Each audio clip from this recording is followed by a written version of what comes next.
This building isn't a house. It's a research facility. And I want to talk to you about what I'm researching. You want to see something cool?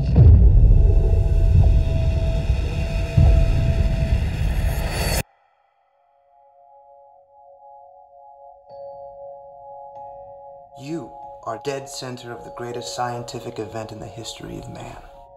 Hello. Hi. Do you have a name?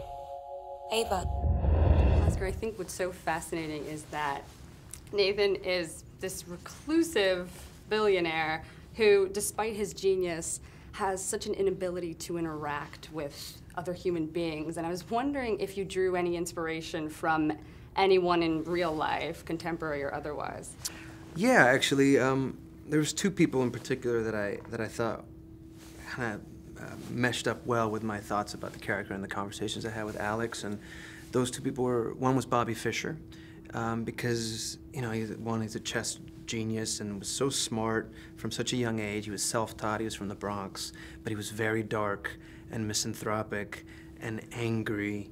And actually, what was also interesting about him, I found that he had an Olympic trainer when he was preparing for his chess matches, which you'd think, why would he need that? But I liked that Nathan also is so much about the physical aspect of his regiment. And then Stanley Kubrick, who is also from the Bronx, self-taught, chess master.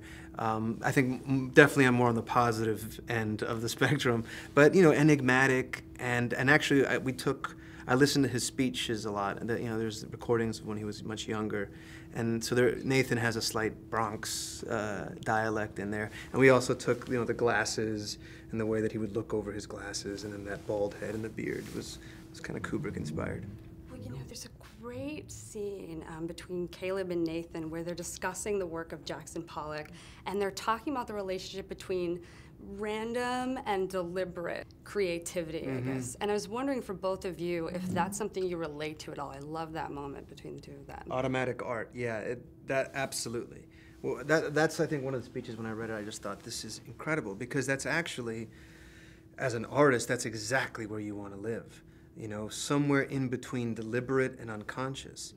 And so to get to that state, you know, that's his whole purpose. Nathan is trying to create something that's living in that place, that's somewhere in between nurture and nature, somewhere between conscious and unconscious, which is basically where we live. You know, you can try to say why I'm attracted to this person or that person, but you really don't know. It needs to be alive by its own and to let it go. Yeah, but then as an artist, yeah, you do all this preparation. I think That's about also Kubrick, kind I think about these guys, but then when you arrive there, you can't think of any of that stuff. You know? Yeah, but it's interesting how that kind of also, all that preparation and thought is what makes at least me being able to let go. To let go completely and trust that you're going to make the right decisions. It's like something has been imprinted like far back there, and hopefully I carry it with me.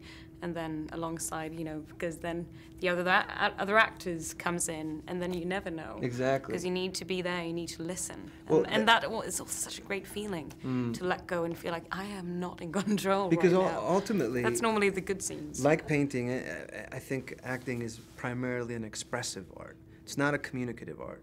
So, you know, even this thing I'm telling you about Bobby Fischer, like, I'm never trying to say, I want you to make sure you understand that these are the people I'm thinking of, because that's when art dies. I think when people feel really moved by things is when you see something that's just a pure expression of their existence. And actually, I think that's when we come the closest to feeling like we share a similar experience of existing.